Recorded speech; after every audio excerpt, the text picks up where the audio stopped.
Merci beaucoup. L'ordre du jour appelle les questions au gouvernement.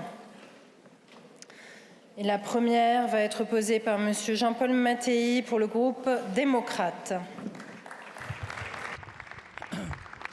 Merci Madame la Présidente et merci pour ce bel hommage. Et on a une pensée au groupe démocrate pour Béatrice et sa famille ainsi que les membres de son groupe parlementaire. Ma question s'adresse à Monsieur le ministre de l'Action et des Comptes publics. Le constat sur nos finances publiques était lourd, mais le comité d'alerte de ce matin confirme nos plus vives inquiétudes. Les chiffres sont implacables. 152 milliards de déficit en 2025, une dette franchissant les 3 500 milliards et une croissance revue à 0,7%, percutée par la crise du détroit d'Ormuz. Disons-le clairement, la dépense n'est pas encore hors de contrôle. Les efforts initiés par François Bayrou ont été poursuivis et la trajectoire tenue par Sébastien Lecornu. Pour autant, l'heure des choix est venue. La charge de la dette va devenir le premier poste de dépense de l'État, devant l'école, devant notre défense. Face à cela, nos dettes sont toutes de toute nature, budgétaires bien sûr, mais aussi écologiques, productives, démographiques et par conséquent démocratiques. Le prochain budget exigera des arbitrages forts. Au groupe Les Démocrates, nous voulons poser les jalons d'une solidarité intergénérationnelle, réinventée et investir pour la transition, la recherche et l'innovation. Un budget court-termiste serait une impasse. Ce n'est pas parce que les cartes seront rebattues en 2027 que nous nous sommes exonérés de notre responsabilité de législateur ici et maintenant. Chacun devra assumer ses choix. Alors, Monsieur le Ministre, 3 questions simples. Quelles orientations privilégiez-vous à ce stade? Quelle sera votre méthode puisque vous écartez toute loi de finances rectificative? Enfin, pouvez-vous vous engager à ce qu'une loi spéciale dont nous ne voulons pas ne soit pas la solution de facilité choisie par l'exécutif? Je vous remercie. Merci beaucoup, Monsieur le député. La parole est à Monsieur David Amiel, ministre en charge de l'Action et des Comptes publics. Merci Madame la Présidente, Mesdames et Messieurs les députés, Monsieur le député Mattei. Non, le gouvernement ne veut pas avoir recours à une loi spéciale. Parce qu'en l'absence de budget, une loi spéciale ne durerait pas quelques semaines pour faire le raccordement avec un nouveau projet de loi de finances, comme ça a pu être le cas les 2 années précédentes. Elle durerait en réalité la très majeure partie de l'année 2027. Parce qu'un futur président ou une future présidente de la République sera élu au mois de mai prochain. Sans doute, une nouvelle Assemblée nationale sera réunie au mois de juin dans la foulée. Et puis il faudrait ensuite, à ce nouveau gouvernement, en l'absence de budget, déposer un projet de loi de finances initiale avec tout ce que cela implique de consultations obligatoires, de travail préliminaire. Et au fond, il n'y aurait un budget pour l'année 2027 qu'à l'automne 2027. Et donc tout cela serait, Monsieur le député, un drame. Un drame financier d'abord, puisque non seulement des recettes fiscales tomberaient, mais des dépenses publiques exploseraient en l'absence de mesures d'économie qui pourraient être prises, tout ça conduisant à une explosion du déficit public. Drame économique ensuite, puisque des mesures indispensables pour notre tissu industriel, commercial cesseraient immédiatement. On a beaucoup parlé du fonds vert ces derniers jours, des dotations aux collectivités locales, des investissements dans nos armées.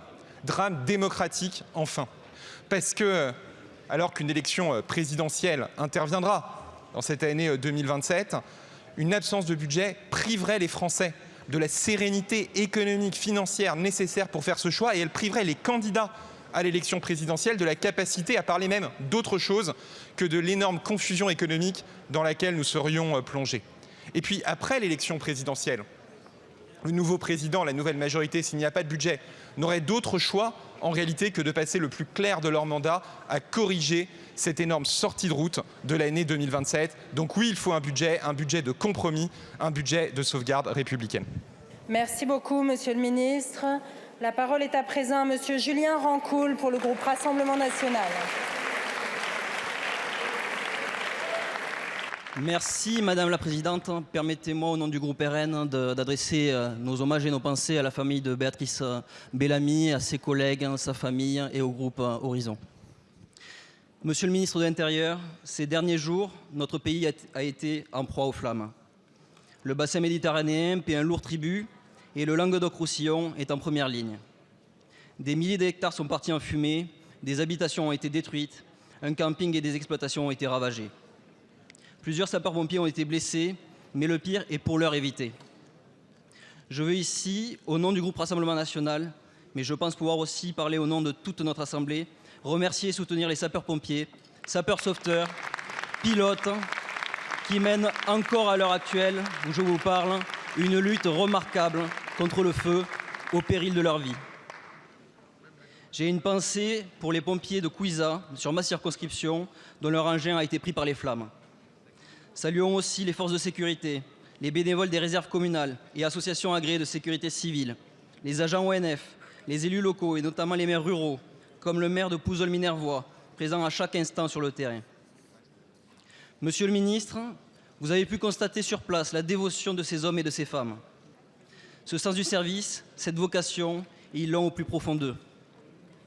Par respect pour eux, mais aussi pour la sécurité de la population et de nos territoires, il n'est plus possible de considérer les sujets de sécurité civile comme des sujets de second plan. Cela fait désormais plusieurs années que tous les acteurs vous réclament un projet de loi de modernisation de la sécurité civile, 22 ans après la dernière. Vos prédécesseurs ont gagné du temps en organisant un Beauvau de la sécurité civile, dont les conclusions ont été rendues il y a 10 mois.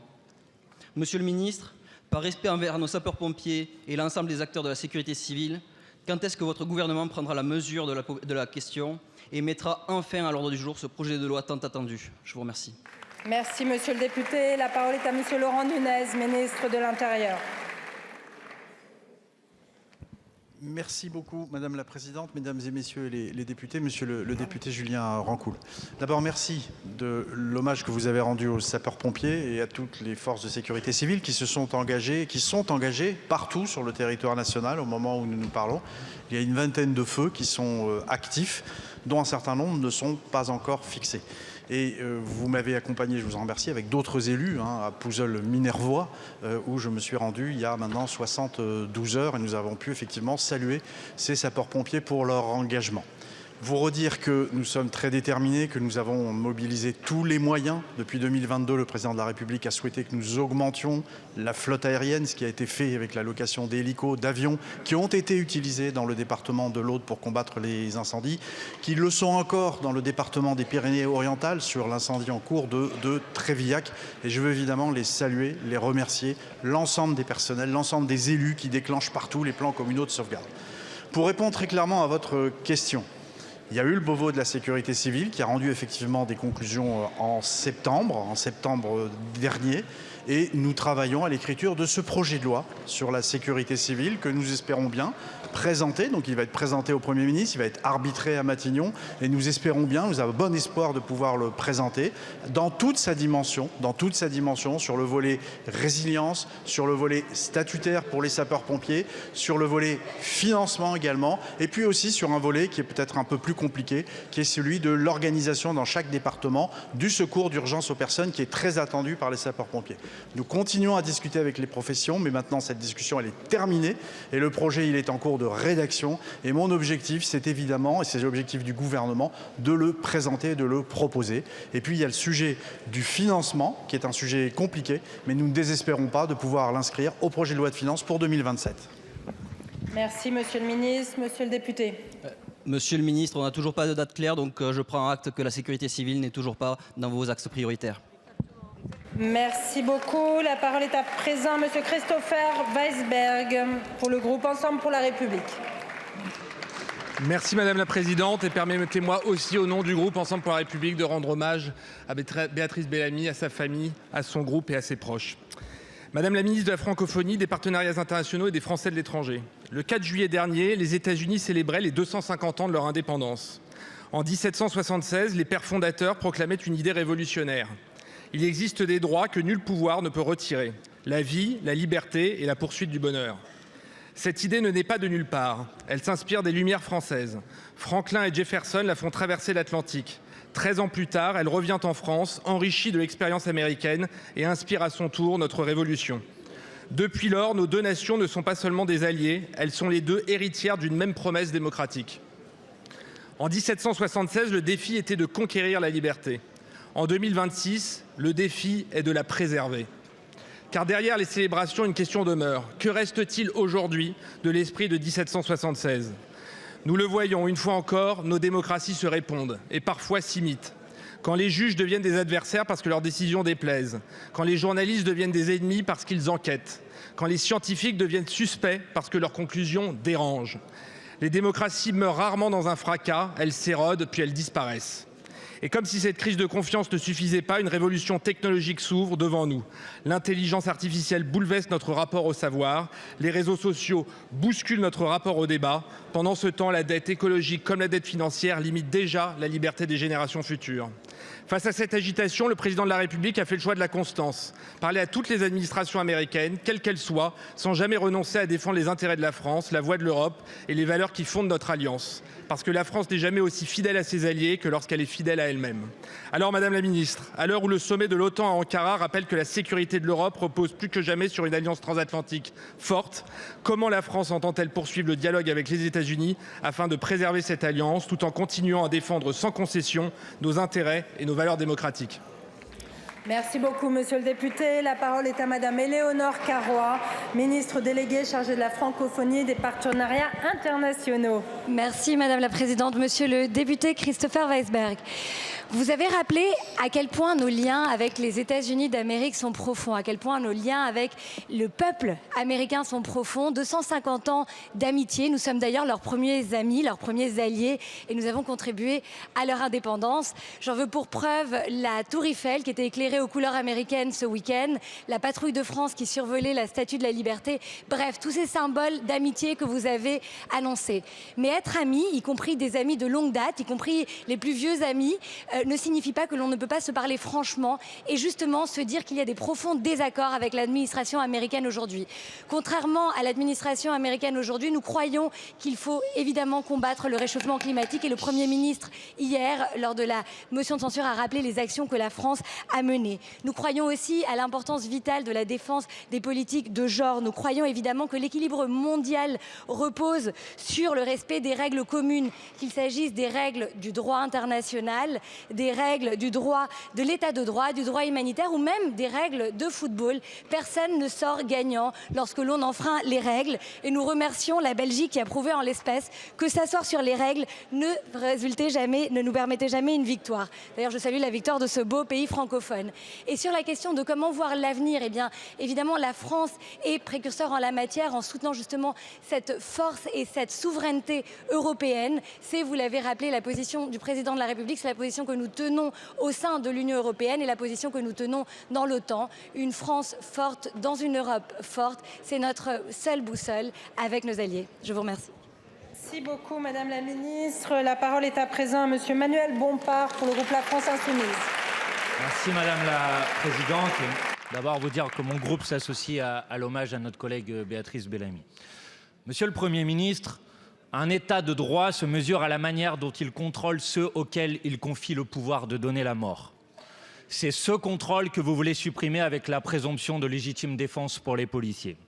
Avec cette loi, un policier ayant fait usage de son arme sera considéré comme irresponsable pénalement. Ce ne sera plus à l'auteur du tir d'apporter la preuve qu'il a agi en état de légitime défense, mais à la victime de prouver que ce tir n'était pas conforme à la loi. La France deviendrait dès lors un pays où une mort par tir policier ne donnerait lieu à aucune enquête automatique. Donc aucune investigation immédiate pour récupérer des preuves ou des témoignages et permettre la manifestation de la vérité. L'impunité sera totale et l'injustice absolue. Cette proposition de loi est directement issue du programme de Jean-Marie Le Pen de 2007. La direction de la police nationale s'y opposait en 2012. En 2013, le Sénat dénonçait des difficultés constitutionnelles et même des risques juridiques pour les policiers. Aujourd'hui, la Commission nationale consultative des droits de l'homme pointe, je cite, le risque d'augmentation du nombre de personnes tuées ou blessées lors d'opérations de police.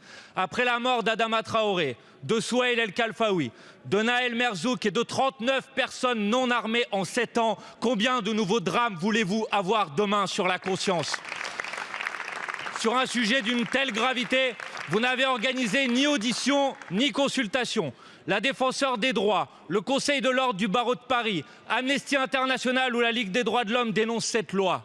En quelques jours, plus de 300 000 personnes s'y sont opposées en signant la pétition sur le site de l'Assemblée nationale. Monsieur le Premier ministre, Comptez-vous être celui dont l'histoire retiendra qu'il a mis en œuvre le programme de Jean-Marie Le Pen, ou allez-vous, dans un sursaut républicain indispensable, retirer cette proposition de loi? Merci, monsieur le député. La parole est à monsieur Laurent Nunez, ministre de l'Intérieur. Merci beaucoup, Madame la Présidente, Mesdames et Messieurs les députés, Monsieur le député Emmanuel Bompard. Pardon, mais je vais rectifier quelque peu vos propos. Effectivement, le gouvernement soutient une proposition de loi qui a été discutée, dont la discussion s'est d'ailleurs presque achevée ici. Elle va se poursuivre dans quelques heures, maintenant quelques minutes en fait. C'est une proposition de loi qui a été adoptée avec le soutien du gouvernement, qui est une proposition consensuelle, qui ne dit pas exactement ce que vous dites. Elle ne dit pas exactement ce que vous dites, monsieur le député. Elle n'organise pas un régime d'irresponsabilité des policiers. Croyez-vous que les policiers et les gendarmes soient contents quand ils font usage de leurs armes? Croyez-vous que ce soit un plaisir pour eux? Certainement pas. Certainement pas. Ils le font dans des cas légitimes, des cas qui sont prévus par la loi depuis la loi de février 2017. Ils sont autorisés à le faire depuis une loi de février 2017 dans un certain nombre de circonstances très précises.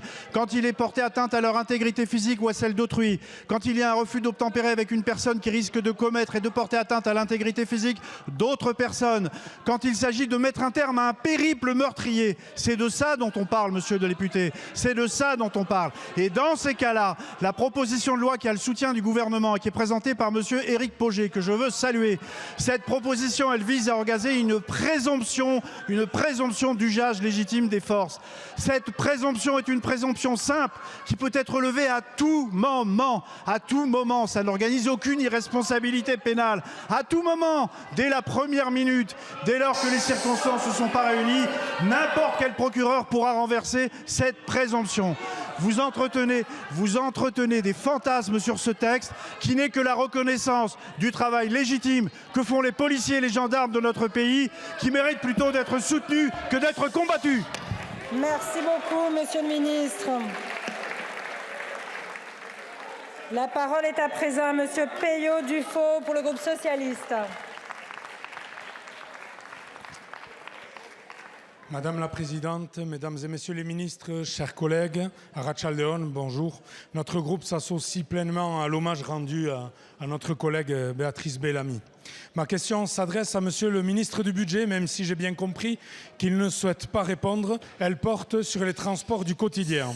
En 2023, une conférence de financement pour les services de transport du quotidien, les SERM, était annoncée avant le 30 juin 2024. Elle n'a pas eu lieu. Nous sommes en juillet 2026, un an après la fin de la conférence Ambition France Transport, et nous n'avons toujours pas un euro pour financer ces projets attendus sur les territoires. Pas un euro. Sans financement, pas de SERM, et sans SERM, pas de mobilité propre et efficace pour le quotidien. Sur notre territoire, le Pays Basque, nous sommes prêts. Les lignes existent, les cadences sont définies, avec un train toutes les 30 minutes de Dax à Hendaye et Donosti. Ce sont 1,4 million de personnes qui attendent et qui pourraient laisser leur voiture. Mais sans les 100 millions d'euros nécessaires, le projet restera au point mort. Le transport est le premier émetteur de gaz à effet de serre. Cette troisième canicule, les pics de pollution et la mise en danger des habitants vous obligent à réagir et vite. La semaine dernière, en commission développement durable, nous avons agi. Dans la loi cadre sur les transports, nous avons adopté des sources de financement pour que nos territoires puissent réaliser ces projets. Il semblerait que votre ministère refuse ces mesures. La crise climatique est là. C'est aujourd'hui que nous devons financer les solutions de demain. Ma question est simple. Votre gouvernement peut-il s'engager ici et maintenant à ce que les projets de SERM soient réalisés? Si oui, vous engagez-vous à déverrouiller les financements dès le prochain budget?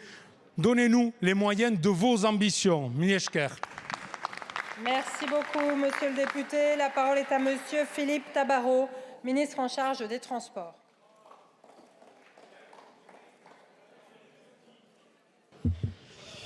Madame la Présidente, Mesdames et Messieurs les députés, Monsieur le député Peyo-Dufaux, je répondrai à deux voix avec mon collègue du budget pour vous dire que nous tenons à réaffirmer devant vous la priorité qui est donné au transport du quotidien. L'État, vous l'avez dit, impulse, accompagne, mais finance également les SERM aux côtés des collectivités. J'en veux pour preuve des projets qui représentent à ce stade 2,7 milliards d'euros qui sont déjà inscrits au contrat de plan État-région, dont près de 900 millions de par État permettant de financer les études, les premiers travaux ainsi que les études de préfiguration. Les premiers dossiers sont en cours d'instruction. Le statut leur sera attribué dans les prochaines semaines. Chaque territoire bénéficiera par ailleurs d'un plan de financement personnalisé. Permettez-moi ensuite de me réjouir de l'adoption du projet de loi cadre, vous l'avez dit, transport au sein de votre commission la semaine dernière à une large majorité, ce qui montre que sur les transports, le consensus transpartisan est possible. Ce texte pose enfin les fondations d'une politique d'investissement planifiée sur le temps long en donnant la priorité à la régénération et à la modernisation de nos réseaux qui vieillissent. L'actualité climatique, avec les perturbations liées à la canicule, nous le rappelle chaque jour davantage. Il est temps d'investir massivement pour sortir de la vulnérabilité de nos infrastructures, comme l'a souhaité le Premier ministre. C'est précisément le cœur de ce texte, flécher les financements vers les infrastructures de transport, affecter des nouvelles recettes des futures concessions autoroutières et en instaurant des lois de programmation annuelles. C'est ainsi que nous mobiliserons 2,5 milliards d'euros supplémentaires par an, dont une partie également pourra permettre de financer les SERM sans dette supplémentaire et sans impôt supplémentaire. Merci beaucoup, Monsieur le Ministre. Monsieur le député. Oui, merci beaucoup, Monsieur le Ministre, pour cette réponse. On ne peut pas attendre la fin des concessions autoroutières. Et moi, j'ai une idée simple. Avec les 20 milliards du projet de LGV, dont le financement a été annoncé par le Premier ministre, nous finançons 15 SERM pour les populations dans tout l'Hexagone. Alors, où sont les priorités? Merci beaucoup. Merci beaucoup, Monsieur le député. Monsieur le Ministre, il vous reste quelques secondes. Il y a 8 secondes pour vous dire, monsieur le député, que sur GPSO, régénération et réseau existant et grands projets ne s'opposent pas. Il s'agit simplement de réparer une injustice territoriale pour la 3e métropole de France qui a été jusqu'à présent écartée de la grande vitesse. Merci beaucoup, Monsieur le Ministre. La parole est à présent à Monsieur Marcelin Nadeau pour le groupe GDR. Merci Madame la Présidente. Le groupe GDR tient à s'associer également à l'hommage rendu à Madame Béatrice Bellamy. Ma question s'adresse à Madame la Ministre des Outre-mer. Madame la Ministre, depuis plusieurs semaines, les échouements de sargasses se multiplient sur les côtes martiniquaises. Le collectif Sargasses Robert, que vous avez eu l'occasion de rencontrer lors de votre dernier passage à la Martinique, a même prévu un moment ou un autre de bloquer l'île. C'est en réalité le cri d'alarme de populations qui vivent depuis des années au rythme des invasions de sargasses, voient leur santé se dégrader, leur habitation perdre de leur valeur, leur activité économique s'effondrer et ont le sentiment que l'État s'est résigné à gérer une crise devenue permanente. Les conséquences sanitaires, sociales, économiques, écologiques sont désormais parfaitement documentées. Pourtant, les réponses publiques demeurent insuffisantes.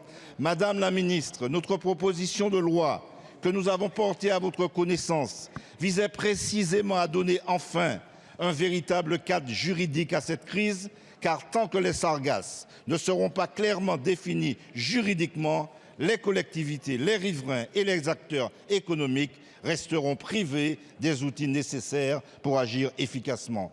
Êtes-vous donc prête à soutenir cette évolution indispensable que nous proposons? Êtes-vous prête également à accompagner financièrement les communes qui décideraient d'accorder une exonération de taxes foncières aux riverains durablement exposés aux gaz toxiques issus des sargasses, comme le demandent les collectifs de riverains? Quand le gouvernement mettra-t-il enfin en place des hébergements temporaires dignes de ce nom, afin d'offrir aux familles les plus exposées un certain répit? Enfin, lorsque des pêcheurs hexagonaux sont contraints d'interrompre leur activité pour protéger les cétacés, ils bénéficient d'un dispositif d'indemnisation, c'est très bien. Mais pourquoi les pêcheurs martiniquais, eux, empêchés de travailler par les échouements massifs de sargasses, ne bénéficieraient-ils pas de la même solidarité dite nationale, comme le demande le comité régional des pêches et comme le vivent les pêcheurs du Marigot?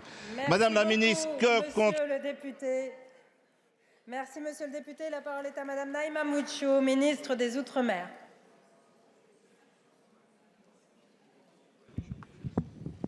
Merci Madame la Présidente, Mesdames, Messieurs les députés, Monsieur le député Marcellin Nadeau.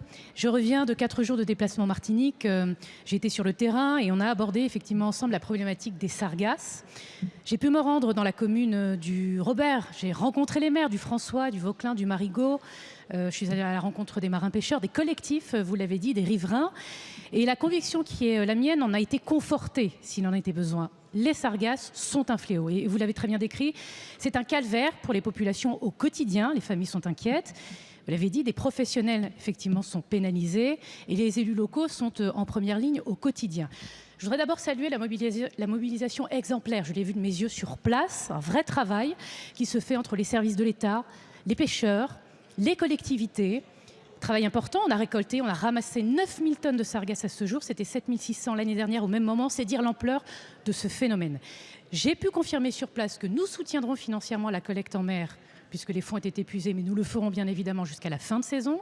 J'ai indiqué que mon ministère financerait de nouvelles pelles, ainsi qu'un Sargator nouvelle génération. Mais monsieur le député, nous irons plus loin.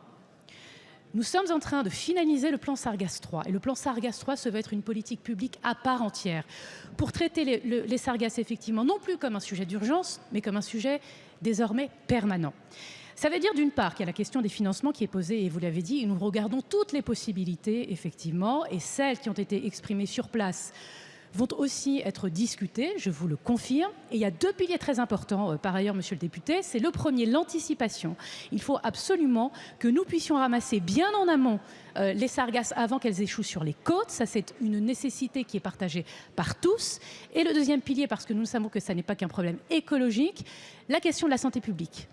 Les populations sont touchées, elles le sont de plus en plus. Nous apporterons un volet sanitaire inédit à ce plan Sargasses 3. Il repose sur 5 piliers que je n'ai pas le temps de développer, mais ce plan sera publié d'ici la fin du mois, monsieur le député. J'aurai donc l'occasion encore d'y revenir. Merci beaucoup, Madame la Ministre. La parole est à présent à monsieur Pierre Henriet pour le groupe Horizon Indépendant. Merci, Madame la Présidente. Permettez-moi de m'associer à l'hommage rendu à Béatrice Bellamy, amie et voisine de circonscription. Ma question s'adresse à Madame la Ministre de l'Agriculture. Depuis des années, notre agriculture encaisse.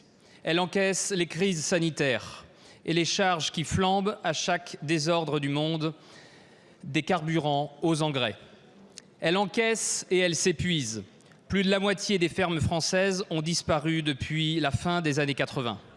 Cet été encore, dans nos plaines, le blé se vend 205 € la tonne, moins qu'il ne coûte à produire. Aujourd'hui, les agriculteurs paient l'addition. Demain, les consommateurs la paieront bien plus cher. Et voilà cette agriculture à bout de souffle que la canicule vient frapper à son tour. Les rendements s'effondrent et l'eau manque, car aucun service de l'État n'accompagne ceux qui veulent la stocker et préfèrent se plier à des militants endoctrinés qui salissent le monde rural. Aux portes de Fontenay-le-Comte, en Vendée, le site de Petosse a rouvert pour enfouir les volailles mortes de chaleur. 6500 tonnes dans l'Ouest, 6500 tonnes pendant qu'un poulet sur 2 consommé en France est importé. Le gouvernement a pris des premières mesures d'urgence, mais la canicule passera et la crise agricole, elle, restera. Alors, il ne s'agit plus d'accommoder. Il faut redonner à la nouvelle génération un cap, une raison d'y croire et d'y rester. Madame la Ministre, mes questions sont simples. Allez-vous adapter les dispositifs d'assurance récolte à des épisodes climatiques désormais plus fréquents et plus violents? Et au-delà de l'urgence, comment comptez-vous rendre à ceux qui nous nourrissent ce qui leur manque le plus aujourd'hui, un revenu digne et la confiance nécessaire pour préparer l'avenir, pour qu'ils se sentent enfin considérés? Je vous remercie. Merci beaucoup, monsieur le député. La parole est à madame Annie Genevard, ministre en charge de l'Agriculture. Merci Madame la Présidente, Mesdames et Messieurs les députés, Monsieur le député. Bien sûr, j'ai une pensée particulière pour tous les agriculteurs qui aujourd'hui se battent déjà contre le feu, car le feu sévit dans le sud de la France. Et j'ai une pensée vraiment compatissante pour nos compatriotes qui luttent contre ce fléau du feu, dont je veux rappeler qu'il a souvent une origine humaine. La canicule frappe, elle frappe durement, elle va affecter les rendements, elle affecte même le fond. Il y a des arbres qui sont définitivement détruits, des vignes également, des productions maraîchères. C'est un an de travail qui se trouve parfois ruiné. Et évidemment, mon premier souci, c'est de protéger immédiatement les agriculteurs. Nous avons déployé un certain nombre de dispositifs dans la filière animale. Vous avez évoqué la question de l'enfouissement des volailles qui sont mortes. Le Premier ministre a suggéré que nous déployions un dispositif permettant de faire diminuer la température dans les bâtiments d'élevage. J'ai pris des mesures réglementaires pour le fourrage, pour la fauche des jachères, bref, un certain nombre de dispositions. Et nous adapterons les réponses budgétaires une fois que nous aurons achever les récoltes, les vendanges, pour prendre la mesure exacte de la situation. Alors vous parlez évidemment des moyens de production et vous évoquez l'eau, c'est tout l'objet de la loi d'urgence agricole, dont je veux dire aux uns et aux autres combien elle est attendue par le monde agricole et sur laquelle il faudra que la CMP puisse parvenir à une version consentie, consensuelle, car les agriculteurs ont besoin de cette loi et il faut véritablement que chacun en prenne conscience. Vous avez évoqué le fait de redonner un cap et vous avez raison. C'est l'objet du déploiement du fonds hydraulique agricole pour de nouveaux stockages de l'eau. C'est l'accélération de la rénovation des vergers. C'est la relance du plan agriculture Méditerranée que mon prédécesseur avait lancé. Ce sont les contrats d'avenir que nous bâtissons avec les jeunes agriculteurs. S'agissant du système assurantiel, monsieur le député, je voulais vous dire qu'il importe que tous les agriculteurs s'assurent. Il en va effectivement. Merci beaucoup, Madame la Ministre. Désolée, mais vous avez dépassé de 15 secondes. À chaque fois, oui. Mais c'est pas grave. Monsieur le député, vous aviez, je crois, 2 secondes. Oui, faute de réponse, j'espère que les agriculteurs en auront, Madame la Ministre. Merci beaucoup, Monsieur le député. La parole est à présent à Monsieur Mathias Renaud pour le Rassemblement national. Merci Madame la Présidente. Ma question s'adresse à Madame la Ministre des Outre-mer. Madame la Ministre, mercredi dernier, vous avez signé un accord cadre solennel sur l'évolution institutionnelle de la Martinique. Cette signature s'est faite en catimini. Pourquoi cette stratégie du secret, Madame la Ministre? Êtes-vous consciente de l'illégitimité de votre démarche? Parce que, Madame la Ministre, vous passez outre la volonté de nos compatriotes martiniquais.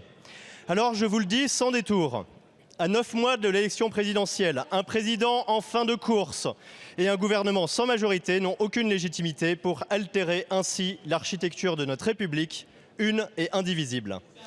Dans un pays ruiné, un gouvernement sans boussole croit avoir trouvé dans la réformite institutionnelle la martingale idéale pour masquer son impuissance face aux graves maux de nos outre-mer.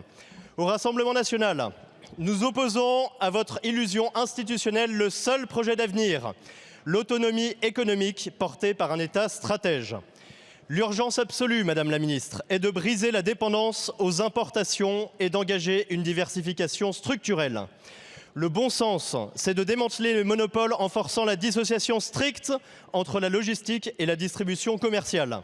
Le bon sens, c'est de créer un choc de confiance pour l'investissement avec des dispositifs efficaces de défiscalisation et d'exonération. Le bon sens encore, c'est de donner enfin à nos forces de l'ordre et à notre justice les moyens de vaincre le narcotrafic et l'insécurité. Madame la Ministre, là où vous regardez sans agir, nous proposons des réformes pour redonner du pouvoir d'achat à nos compatriotes. Là où vous bloquez les initiatives, nous voulons encourager et favoriser la nécessaire souveraineté de nos territoires. Alors Madame la Ministre, quand arrêterez-vous de dissimuler votre inaction et votre manque de vision pour les territoires ultramarins français par des débats institutionnels sans fin et parce que mise sur la table sans concertation avec nos compatriotes, dangereux pour l'unité nationale? Merci beaucoup. La parole est à Madame Naïma Moutio, ministre des Outre-mer. Merci Madame la Présidente, Mesdames, Messieurs les députés. Monsieur le député Renaud, vous caricaturez un texte que manifestement vous n'avez pas lu ou mal lu, je ne sais pas, monsieur le député. En tout cas, ce que je peux vous dire, c'est que la Martinique, comme les Outre-mer, ne sont pas des terrains de jeu présidentiels. Je suis navrée de vous le dire. Il y a 2 chemins possibles. Soit fermer les yeux, effectivement, et se boucher les oreilles, et continuer avec des slogans, soit être à l'écoute des territoires. L'accord cadre qui a été signé il y a quelques jours ne cède pas 1 centimètre à la République, n'organise ni l'autonomie, a fortiori l'indépendance du territoire. Vous êtes en train de relayer des fake news. Vous essayez de faire peur. Ce n'est absolument pas ce qui s'est passé. Le terrain, monsieur le député, rien ne vaut le terrain. Et moi, je vais sur le terrain. Et nous allons sur le terrain pour entendre ce qui se dit et pour tenter d'apporter des réponses concrètes. Qu'est-ce qui s'est passé ? La classe politique martiniquaise s'est saisie du sujet. Tous les élus de la Martinique, tous, monsieur le député, allez vérifier, de droite comme de gauche, à l'unanimité, c'était au mois d'octobre dernier, et c'est public, tous se sont prononcés pour engager des discussions sur l'avenir institutionnel de la Martinique. Alors on aurait pu effectivement faire comme si ça n'existait pas et dire circuler n'a rien à voir. Il se trouve qu'on est à l'écoute, il se trouve qu'on est dans le dialogue. Le président de la République a souhaité, pour les territoires où des projets politiques étaient mûrs, où il y avait un consensus partagé, ouvrir des discussions. C'est ce que fait cet accord cadre, il ouvre des discussions. Il ne le fait pas en catimini. Tout était sur la place publique. Nous avons une discussion avec l'ensemble des acteurs au mois de décembre dernier. Et cet accord cadre le formalise. Des discussions. Une République, elle est à sa place quand elle est à l'écoute, monsieur le député, de ce qui se passe aussi sur les territoires. Nous ne préemptons rien, nous n'imposons aucun modèle, je vous rassure. À la fin des fins, à la fin du processus, il devait y avoir un texte. Ce sont les Martiniquaises et les Martiniquais qui décideront. Ils seront consultés, ils seront maîtres de leur destin. Ils diront ce qu'ils veulent, ce qu'ils ne veulent pas. En attendant, il y a le volet institutionnel et il y a tout le reste. Et nous nous battons sur tous les sujets du quotidien que vous avez vous-même évoqués, la lutte contre le narcotrafic, l'économie. Et plutôt que d'être dans les slogans, je vous invite aussi à nous rejoindre dans ce mouvement. Merci beaucoup, Madame la Ministre. La parole est à présent à Madame Marie Pochon pour le groupe écologiste et social. Merci, Madame la Présidente, Monsieur le Premier ministre. 11 000 hectares calcinés en quelques jours. Pyrénées-Orientales, Gard, Aude, Hérault, Vaucluse, Bouches-du-Rhône, Drôme. Juste chez moi. Après 32 jours sans pluie, sur des forêts asséchées, 1500 hectares ont déjà brûlé sur un redépart de feu éteint, le pire incendie depuis 30 ans. On dit qu'il semble hors de contrôle et le satané vent qui devrait se renforcer demain. J'ai aujourd'hui une peine immense pour ce que nous avons déjà perdu, pour ce que nous perdrons encore. Je ressens énormément de gratitude, comme tous les Drômois, pour les plus de 375 sapeurs-pompiers qui sont mobilisés depuis des jours, qui tentent comme ils peuvent, épuisés, de tenir les flammes.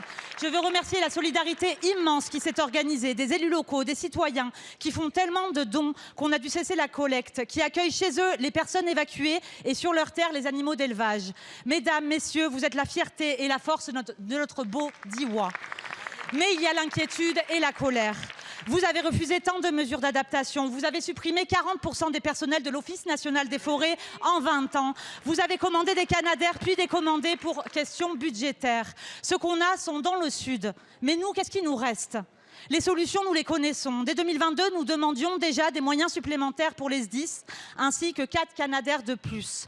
Les alertes scientifiques ont été ignorées depuis des années. On ne fait rien pour adapter nos forêts, par exemple. Leur mortalité a été multipliée par 2 en 10 ans, et maintenant on se retrouve à devoir arbitrer entre des dizaines de feux en même temps. Même si on continue ainsi, chaque année ce sera pire, et on ne sera jamais prêt. Nous travaillons depuis des années sur des mesures d'adaptation de nos forêts au changement climatique. Nous avons même déposé une proposition de loi transpartisane. Allez-vous l'inscrire à l'ordre du jour ? Monsieur le Premier ministre, le vent s'intensifiera demain. Débloquez sans attendre des moyens supplémentaires en urgence. Merci beaucoup, Madame la députée. La parole est à Monsieur Laurent Nunez, ministre de l'Intérieur. Merci beaucoup, Madame la Présidente, Mesdames et Messieurs les députés, Madame la députée. Je peux vous confirmer d'abord que les sapeurs-pompiers sont à l'œuvre, 375, vous les avez cités, sur le feu de Die dont vous parliez, qui a maintenant plusieurs jours et qui a brûlé déjà 1500 hectares. Donc c'est un des foyers que nous sommes en train de combattre actuellement sur l'ensemble du territoire national. Vous dire que nous mobilisons tous les moyens, y compris des moyens aériens, C'était le cas hier, ce sera le cas encore aujourd'hui et normalement 2 Canadair sont prévus pour intervenir cet après-midi. Mais vous le savez, vous connaissez bien ce terrain, c'est votre circonscription. Ce terrain est difficile d'accès compte tenu des fumées, y compris pour les moyens aériens. Donc il y a aussi la sauvegarde des intervenants que nous devons prendre en compte. Mais je peux vous assurer que comme tous les feux de végétation ou de forêt qui sont en cours actuellement, ils sont absolument prioritaires. Sur les moyens, Madame la députée, je ne peux pas vous laisser dire ce que vous venez de dire. Depuis 2022, le président de la République a débloqué le pacte capacitaire qui a permis de venir aider, de subventionner des SDIS pour acheter des moyens supplémentaires. Nous sommes à 540 engins supplémentaires qui sont capables d'être déployés dans les départements et parfois même venir en renfort d'autres départements dans le cadre de colonnes. Vous savez que 95% des feux sont d'abord combattus et éteints par des moyens terrestres. Et puis sur les moyens aériens, nous avons commandé les 4 Canadair avec une livraison en 2028, une livraison en 2032. Mais surtout, nous louons, et on oublie trop souvent de le dire, nous louons des moyens aériens qui permettent de combattre les incendies. Nous avons 12 Canadair, nous avons 8 avions Dash, et puis nous avons 16 hélicoptères bombardiers d'eau que nous utilisons, 10 hélicoptères, 6 avions bombardiers d'eau, et nous les utilisons, et ce sera le cas y compris dans la Drôme-Adi, comme c'est le cas sur l'ensemble du territoire national. Donc nous avons une capacité qui est bien réelle, et le travail de la Direction générale de la sécurité civile, c'est de la prépositionner pour anticiper au mieux son déploiement. Mais je puis vous assurer que nous avons les moyens d'intervenir, et qu'ils sont bien supérieurs à ceux à disposition de pays comme le Portugal, la Grèce ou l'Espagne. Merci beaucoup, Monsieur le Ministre. La parole, Madame la députée. Merci Monsieur le Ministre, mais vous semblez vous satisfaire des moyens que nous avons actuellement à disposition. Vous voyez bien que ça n'est pas assez, qu'on doit mettre en concurrence des territoires entre eux sur ce que nous pouvons sauver et que bien évidemment que ces saisons de feu vont s'intensifier dans les années à venir. Il faut mettre des moyens immédiatement et pour les années à venir. Merci beaucoup Madame la députée. La parole est à présent à Madame Nathalie Coggia pour le groupe Ensemble pour la République. Merci Madame la Présidente. Monsieur le Premier ministre, hier, certains ont voulu faire de la canicule un motif de censure du gouvernement. Les Français et les Françaises attendent de la représentation nationale mieux qu'une censure pour affronter les fortes chaleurs. Ils attendent que nous préparions le pays et que nous protégions les plus exposés. Parce que la chaleur tue. Selon Santé publique France, la mortalité toutes causes confondues a augmenté. Plus de 1200 décès le 24 juin, puis plus de 1400 décès quotidiens les 25 et 26 juin, contre 900 à 1000 au printemps. Les décès à domicile ont augmenté de près de 40%, notamment en Île-de-France. Derrière ces chiffres, il y a des personnes âgées, isolées, exposées au travail, des enfants, mais aussi des familles vivant dans des logements invivables des 30 ou 35 degrés. La canicule n'est plus un accident, c'est un risque installé qui nous oblige à changer d'échelle. Depuis 2017, la France a engagé une trajectoire claire. Réduire la consommation d'énergie fossile, électrifier les usages, soutenir les pompes à chaleur et rénover les bâtiments en favorisant l'isolation. Mais cette trajectoire doit non seulement nous protéger l'hiver, mais aussi l'été. Or, notre politique du logement reste trop souvent pensée contre le froid. À force de cibler les passoires thermiques, nous avons parfois laissé se développer des bouilloires thermiques. Les pompes à chaleur peuvent former partie de la réponse. Elles permettent de sortir des énergies fossiles et, lorsqu'elles sont réversibles, rafraîchissent les logements. Mais cette réversibilité peut entraîner un surcoût, en particulier pour les systèmes au RO. Monsieur le Premier ministre, alors que l'État soutient leur déploiement, êtes-vous prêt à soutenir financièrement les modèles réversibles lorsqu'ils coûtent plus cher, à rendre obligatoire cette réversibilité dans le bâti neuf et à intégrer un indicateur de confort d'été dans le diagnostic de performance énergétique?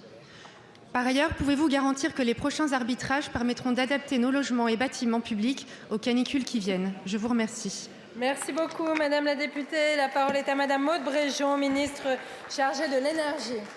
Merci Madame la Présidente, Mesdames et Messieurs les députés. Madame la députée, d'abord, vous avez tout à fait raison. Les passoires thermiques sont aujourd'hui un enjeu aussi important que les passoires énergétiques. Et les contraintes d'été sont aussi importantes et doivent être autant intégrées dans nos politiques publiques que les contraintes d'hiver. Vous parlez à juste titre des PAC RR ou RO. En réalité, depuis la publication du plan d'électrification, nous les encourageons déjà. D'abord sur les PAC RR, elles sont intégrées au leasing social, et sur les PAC RR également, pardonnez-moi, sur les PAC RO, je reprends, elles sont intégrées au leasing social, et sur les PAC RR, nous avons annoncé une TVA réduite à 5,5% qui entrera en vigueur dans les semaines à venir. Je précise que, mais vous le savez déjà, sur les PAC RO, la TVA est déjà une TVA réduite. Et puis ensuite, il y a toutes les politiques qu'on mène en faveur du logement et en faveur de la rénovation des logements. Le ministre Vincent Jeanbrun est absent actuellement au Sénat pour un projet de loi dédié. Les politiques environnementales et les politiques en faveur du logement, non seulement elles sont maintenues, mais elles sont financées.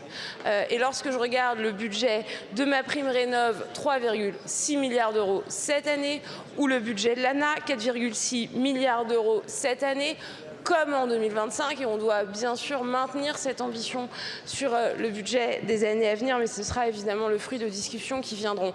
Il y a un objectif qui est simple, 120 000 rénovations d'ampleur.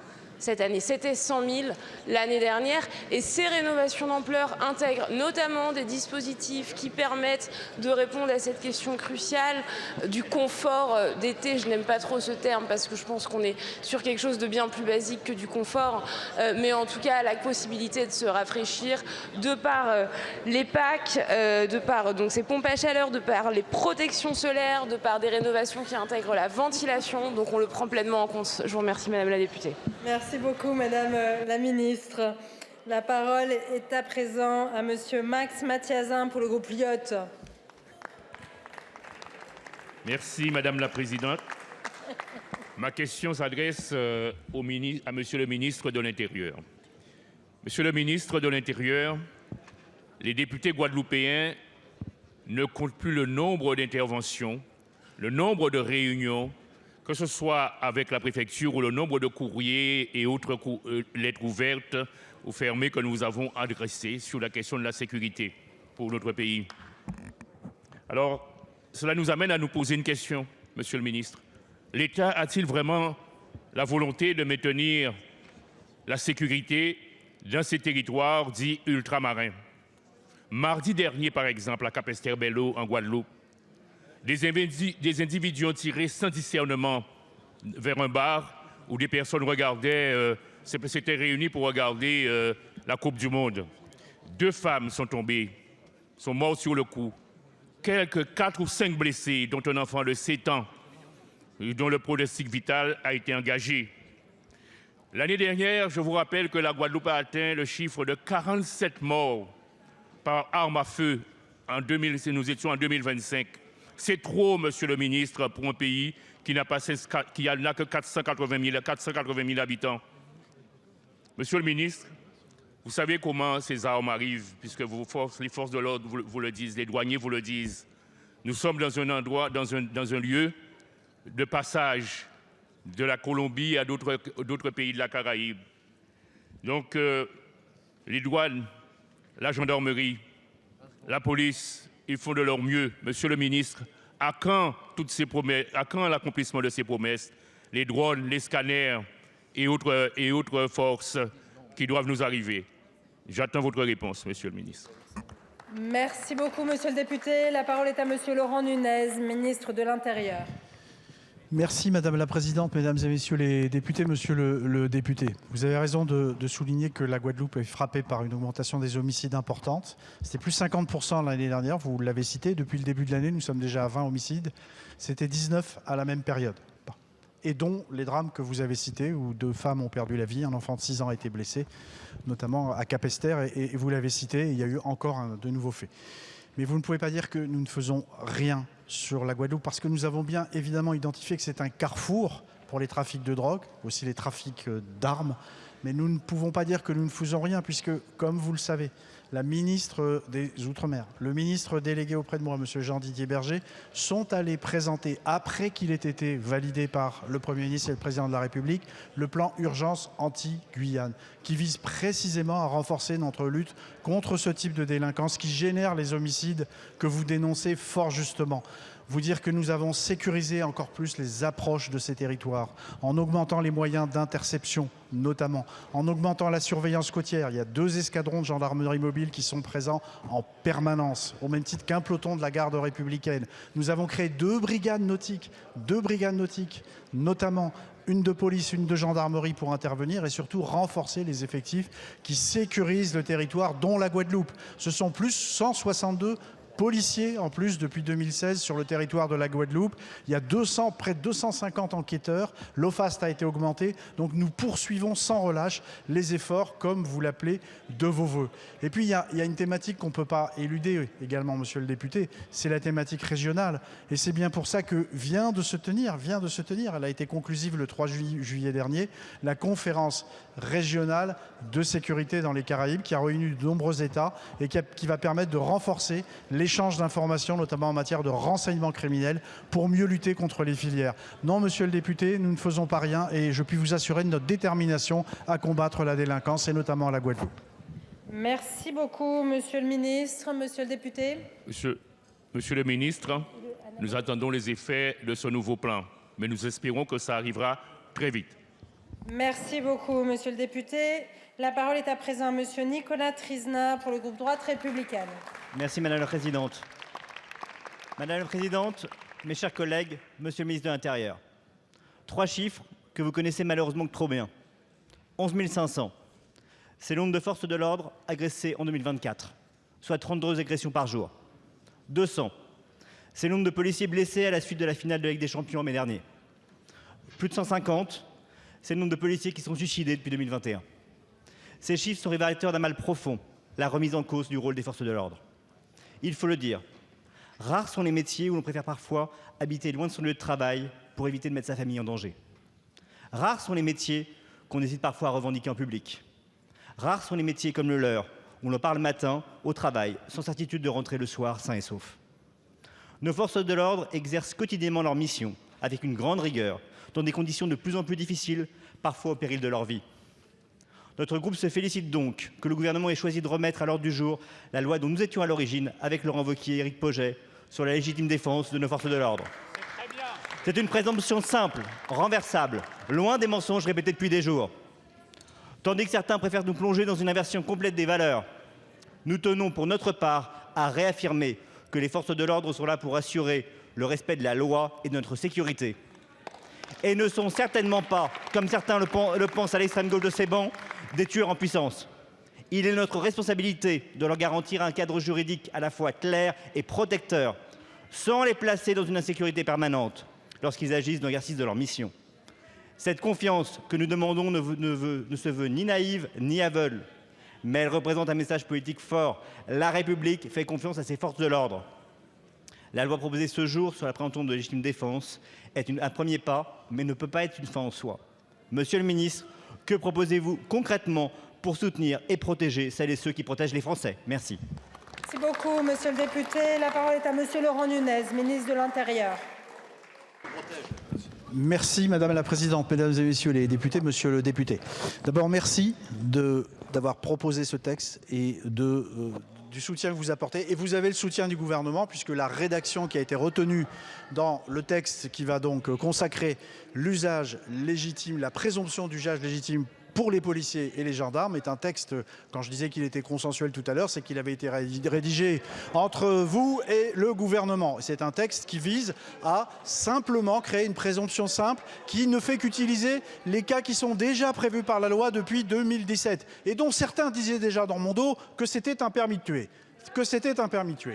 De manière très caricaturale. Il y a en moyenne, policiers et gendarmes utilisent leur arme administrative 300 fois environ, en moyenne, et c'est souvent d'ailleurs moins, et dans seulement 10% des cas, il y a des personnes qui sont blessées ou qui peuvent être tuées, seulement, et systématiquement, il y a des enquêtes judiciaires, et rien ne changera de ce point de vue-là. Et systématiquement, d'ailleurs, très souvent, la proportionnalité de l'usage de l'arme est reconnue, et il faut s'en féliciter, ça veut dire que nous avons des policiers qui font preuve de sang-froid, qui sont formés, qui sont déterminés à assurer la protection de nos concitoyens. Alors évidemment, on ne va pas en rester là, monsieur le député, derrière ce texte, il y a la proposition de loi riposte. Et si on a prévu tout un chapitre pour mieux sanctionner l'usage des mortiers, c'est bien parce que les mortiers sont prioritairement, maintenant majoritairement, utilisés par des délinquants contre les forces de sécurité intérieure.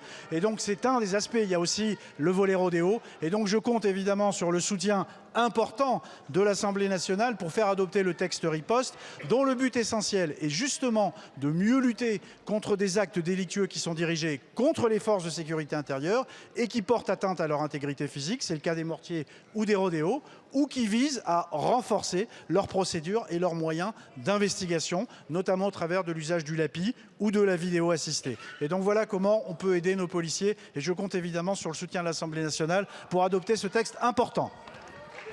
Merci beaucoup, Monsieur le Ministre. La parole est à présent à Madame Sandrine Neusbé pour le groupe La France Insoumise. Merci Madame la Présidente. Nos forêts brûlent et vous regardez ailleurs. Aujourd'hui, Météo France a placé 61 départements en vigilance orange risque accru incendie.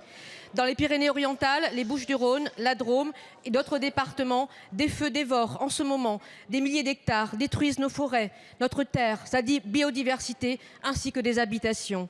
Je veux saluer ici, au nom de mon groupe, tous les sapeurs-pompiers qui luttent sans relâche contre les flammes, nuit et jour, et apporter notre soutien aux victimes et à leurs familles. Le dérèglement climatique est là. Les feux se déclenchent désormais dès le début du mois de juillet. Plus précoces, plus violents, plus nombreux. Et le gouvernement n'est pas à la hauteur de la tâche. Vous n'êtes pas à la hauteur. En 2022, le président de la République promettait de nouveaux Canadair pour 2027. Où sont-ils? En 2024, le projet était abandonné par suite d'une coupe de 52,8 millions d'euros de crédit. Pourquoi? N'était-ce plus urgent? Si la commande est enfin passée cette année, la livraison attendra 2032. Résultat, la France fait appel à des avions bombardiers d'eau d'autres pays européens en renfort. Et pendant ce temps, vos décisions assèchent les zones humides, qui sont pourtant des protections naturelles contre les inondations et contre les sécheresses. Plus de 50% de nos zones humides ont déjà disparu depuis les années 60. Et vous continuez de les fragiliser, comme dans votre loi d'urgence agricole. Votre incohérence est là. D'un côté, vous affaiblissez la sécurité civile. De l'autre, vous favorisez les incendies avec vos lois anti-écologiques. Nous le savons pourtant, dans un contexte de réchauffement climatique manifeste, nos sapeurs-pompiers seront de plus en plus mis à l'épreuve. La planification écologique n'est pas qu'un slogan de communication. Cela passe par allouer les moyens nécessaires à nos services publics, dont celle de la sécurité civile. Mais vous improvisez. En 2025, vous avez dû rallonger les crédits pour la sécurité civile à hauteur de 126 millions d'euros, car le budget initial était insuffisant. Cette année, le budget est quand même en baisse de 25%. Qu'attendez-vous pour donner enfin à notre service public de la sécurité civile les moyens pour protéger la population, les biens et prévenir les feux? Merci beaucoup, Madame la députée. La parole est à Monsieur Laurent Nunez, ministre de l'Intérieur. Merci beaucoup, Madame la Présidente, Mesdames et Messieurs les députés, Madame la députée. D'abord, je vous remercie du soutien et des remerciements que vous avez adressés à nos sapeurs-pompiers qui font un travail remarquable en ce moment. Et quelque chose nous laisse quand même à penser que ce sera probablement le cas pendant tout cet été. Vous dire que, en revanche, je ne suis évidemment pas d'accord avec vous quand vous dites que nous sommes dans l'improvisation. Enfin, depuis 2022, le gouvernement a développé ce qu'on appelle, a débloqué, je le disais tout à l'heure à Madame la députée Marie Pochon, le pacte capacitaire. 150 millions d'euros qui sont venus aider les SDIS à s'équiper en engins, en moyens spécialisés d'intervention et que nous utilisons en ce moment régulièrement, systématiquement. Premier sujet. Deuxièmement, en termes de moyens aériens, nous avons commandé 4 Canadair, comme vous le savez, mais dans le même temps, nous avons renforcé nos capacités aériennes de manière significative. Je le disais tout à l'heure, il y a 10 avions bombardiers d'eau qui sont loués, qui ont des capacités d'emport pour 6 d'entre eux de 3100 litres. Un Canadair, c'est 6000 litres. Et puis nous avons par ailleurs 4 avions légers également bombardiers d'eau. Et puis aussi des hélicoptères qui sont utilisés, qui sont loués, et qui sont des hélicoptères bombardiers d'eau, qui sont utilisés partout aujourd'hui au moment même où on se parle. Donc il me semble difficile, pas acceptable pour moi d'entendre que nous sommes dans l'improvisation.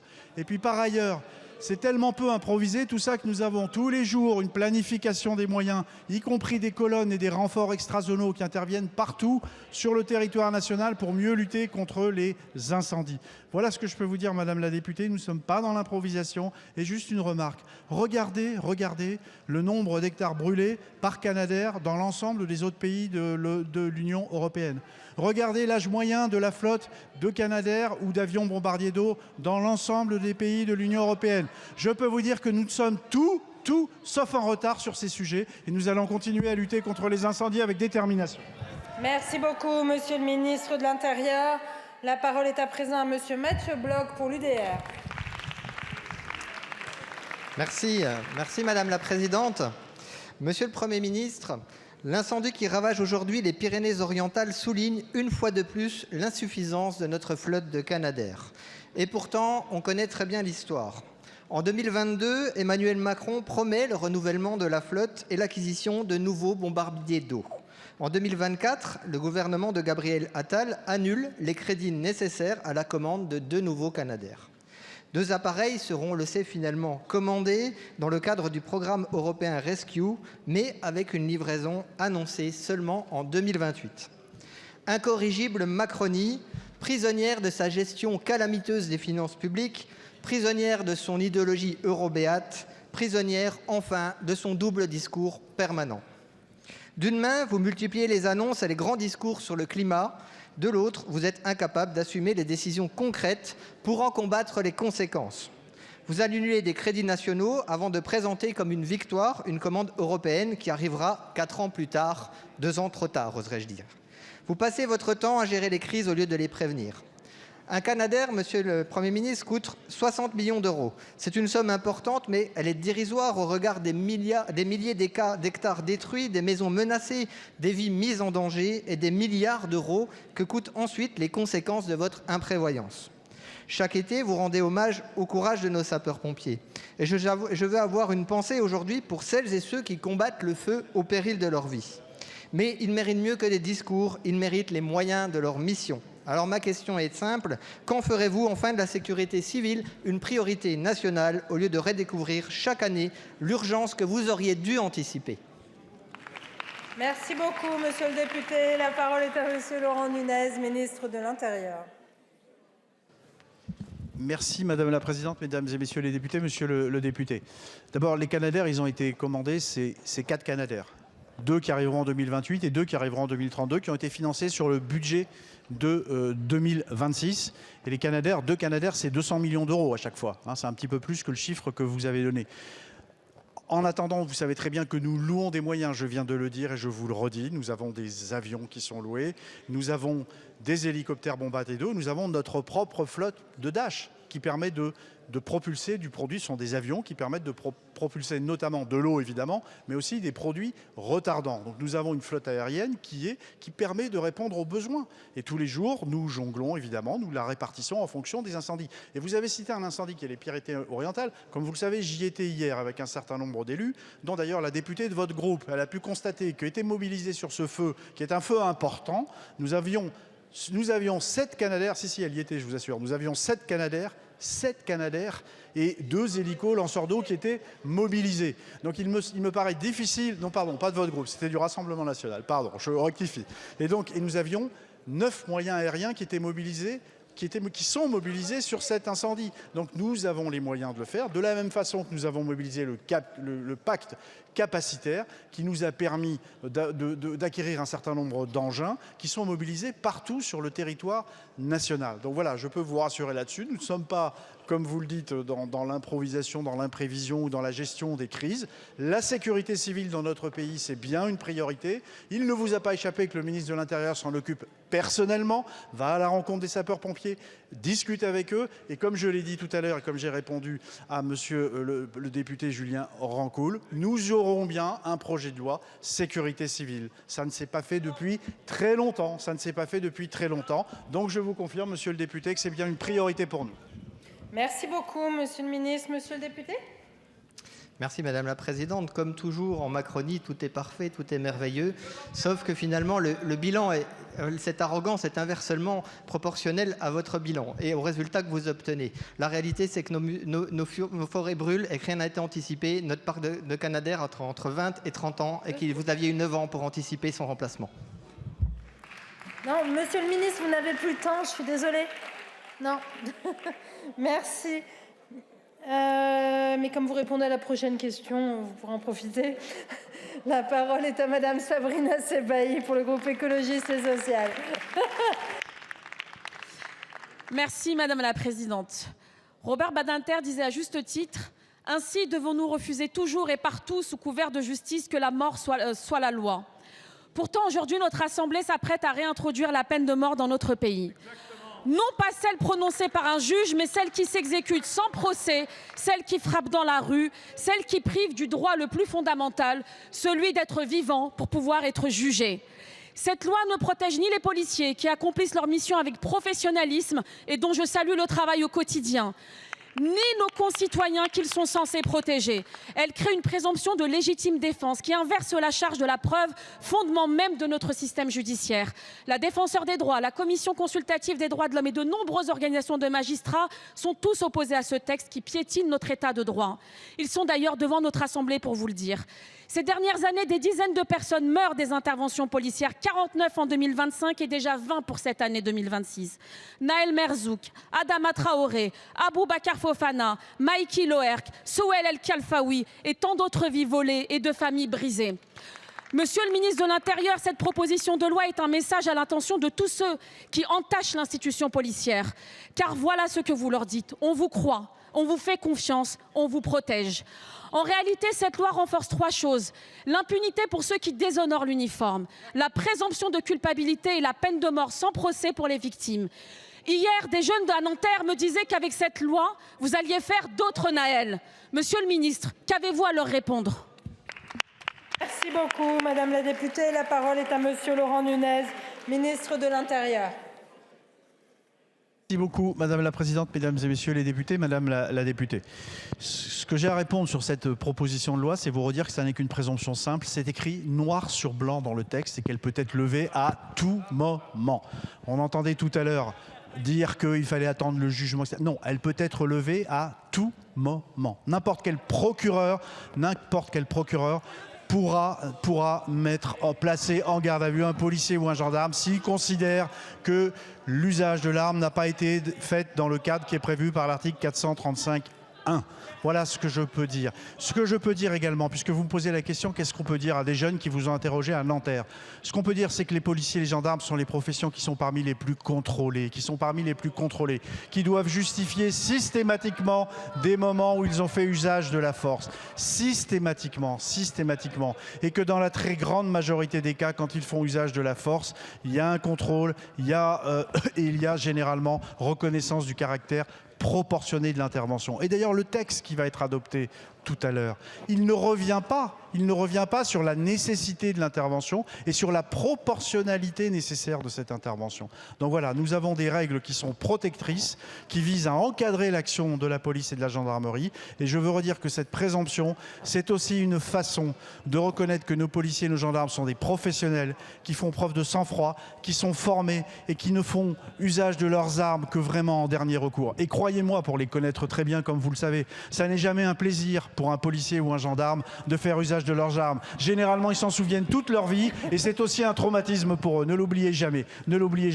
Et cette présomption, c'est enfin la reconnaissance par la représentation nationale du rôle qu'ils jouent et de la confiance que vous êtes en capacité de leur témoigner. Merci beaucoup, Monsieur le ministre. Madame la députée. Les jeunes ont peur et ils ont raison d'avoir peur, car au lieu de réparer la relation police-population et de restaurer la confiance, votre texte fait exactement l'inverse. J'invite tout le monde à signer la pétition contre la présomption de légitime défense initiée par le père de Souel El Khalfaoui. Monsieur le ministre, ce texte est issu des bancs de l'extrême droite. N'obligez pas la République à trahir ce qu'elle a de plus grand, car ce texte est dangereux. Alors pour Naël et pour tous les autres, retirez-le. Merci beaucoup, Madame la députée. Monsieur le ministre. Madame la députée, vous ne pouvez pas citer des affaires où la justice a blanchi les policiers. Face aux jeunes, ça n'est pas responsable, car c'est détruire l'image de la justice. C'est ça ce que vous faites. Merci beaucoup, Monsieur le ministre. La parole est à présent à Monsieur Paul Christophe pour le groupe socialiste. Merci Madame la Présidente. Ma question s'adresse encore une fois aujourd'hui à Monsieur le ministre de l'Intérieur. Monsieur le ministre, il y a 3 ans, Naël Merzouk était tué par un tir de la police. Il avait 17 ans et tout indique que les policiers impliqués n'étaient pas en danger. C'est une mère qui a perdu son fils, c'est une famille brisée, endeuillée à jamais.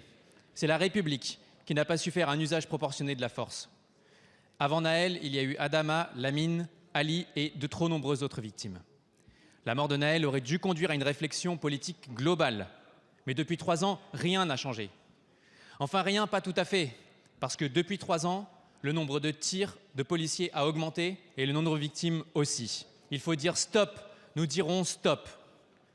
Alors, au contraire de ça, aujourd'hui, vous demandez à l'Assemblée nationale d'adopter le principe de présomption de légitime défense pour les policiers et les gendarmes.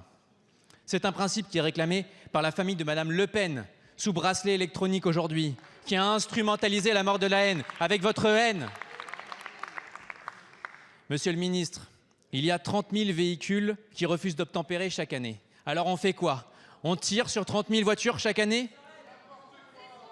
J'ai parlé des victimes qu'il faut protéger. Laissez-moi terminer. Mais il faut vous parler aussi de nos forces de l'ordre, qui font un travail difficile et souvent exemplaire, et je le dis. Avec cette loi, vous ne protégerez pas nos policiers. C'est un mensonge. Même leurs avocats vous le disent. Pour que nos forces de l'ordre puissent agir, il faut des moyens pour les voitures dans lesquelles il manque les ceintures de sécurité. Il faut des moyens pour les commissariats dans lesquels il fait 35 degrés. Il faut des moyens pour les effectifs de police. Alors je vous le demande, au nom du groupe socialiste, retirez ce texte. Merci beaucoup, monsieur le député. La parole est à monsieur Laurent Nunez, ministre de l'Intérieur. Merci beaucoup, Madame la Présidente, Mesdames et Messieurs les députés, Monsieur le député Christophe. D'abord, qu'est-ce qui a changé? L'affaire Naël, elle est en cours de jugement, sauf erreur de ma part. Et beaucoup d'autres affaires dans lesquelles les policiers sont impliqués sont en cours de jugement. Et c'est normal.